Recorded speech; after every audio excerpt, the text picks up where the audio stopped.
Assalamualaikum warahmatullahi wabarakatuh.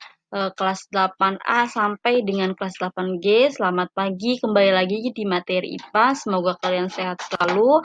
Untuk sekarang kita masuk ke pertemuan ke-13, yaitu kita masuk ke bab 4. Ini bab baru ya.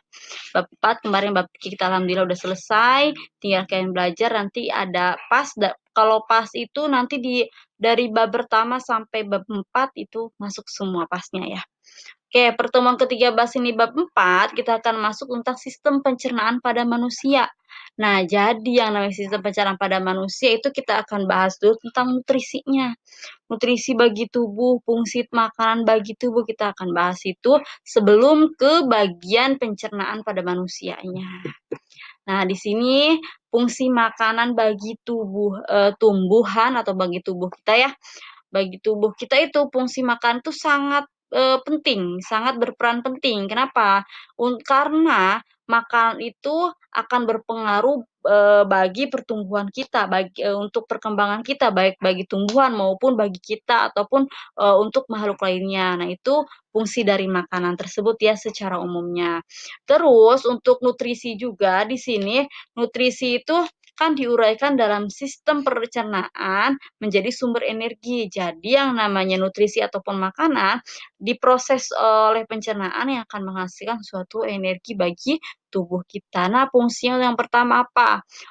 Secara umum itu fungsi makanan itu bagi tumbuhan ataupun untuk tubuh kita, baik untuk semua makhluk hidup, yaitu untuk apa? Pertumbuhan dan perkembangan tubuh. Yang kedua itu untuk pemeliharaan dan perbaikan sel-sel tubuh yang telah rusak dan tua. Terus selanjutnya itu tentang pengaturan metabolisme, penjaga keseimbangan tubuh, penghasil energi, dan pertahanan tubuh terhadap penyakit. Jadi kalau sehari ataupun sekali kita nggak makan itu pasti badan kita itu tidak memperoleh energi, pasti akan merasa lemas, kayak orang sakit, masuk angin. Nah, itulah fungsi makanan bagi kita itu untuk penghasil energi ya. Yang pertama, penghasil energi bagi tubuh kita. Terus selain itu juga apapun yang kita makan, apapun yang dikonsumsi kita itu harus bernilai bergizi dan gizinya itu harus seimbang. Harus mengandung apa? Zat berupa apa? Yang pertama zat karbohidrat, ada yang lemak, terus ada juga yang protein, mineral, vitamin. Nah, itu yang dikonsumsi kita itu sehari-hari harus bernilai bergizi dan seimbang agar pertumbuhan dan perkembangan tubuh kita juga baik ataupun untuk agar kita itu tidak mudah sakit gitu. Terus yang pertama kita akan bahas tentang karbohidrat. Dari karbohidrat itu sebagai sumber energi yang paling utama. Nah, jenis karbohidrat yang yang bisa dikonsumsi oleh kita apa aja? Yang pertama berbentuk gula, terus tepung dan juga serat. Nah, gula di sini juga bisa diperoleh dari apa? Dari buah-buahan. Kalau tepung dari apa? Dari nasi ataupun amilum itu kan nanti berbentuk tepung nanti kayak. Terus dari nasi, dari umbi-umbian, itu berbentuk amilum. Terus serat, kalau serat itu biasanya dari gandum.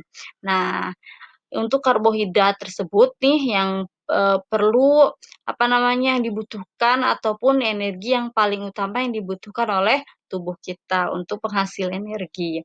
Yang kedua itu adalah yang namanya lemak. Nah, kalau yang namanya lemak, baik orang tapi jangan terlalu kebanyakan juga ya lemaknya. Kalau misalkan gemuk juga itu tidak baik ataupun kebanyakan lemak itu namanya obesitas.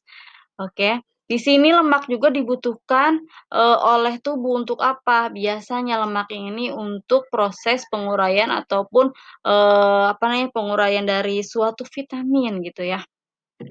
Di sini lemak itu ada yang namanya lemak itu ditemukan dari tumbuhan ataupun nabati. Jadi lemak itu ada dua, ada lemak nabati dan juga lemak hewani.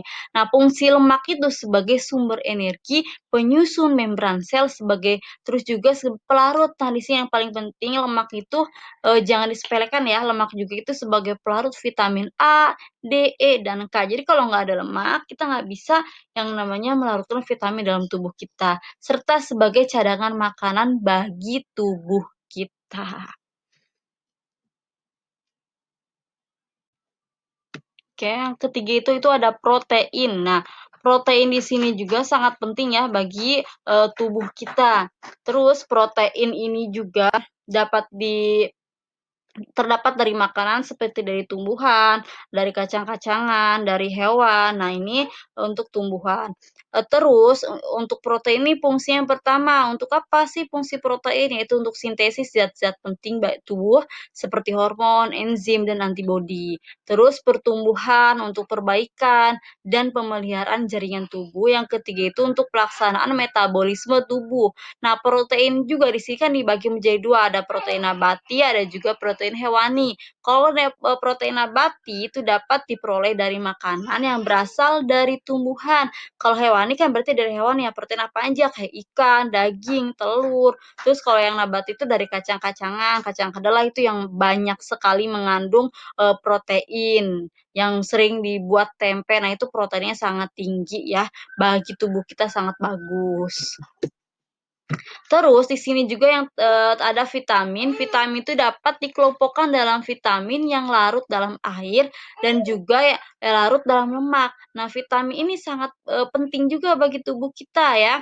Terus di sini vitamin dikelompokkan menjadi dua tadi ya. Kalau yang larut dalam air itu vitamin B dan C. Terus kalau yang dalam lemak itu A, D, E, dan K.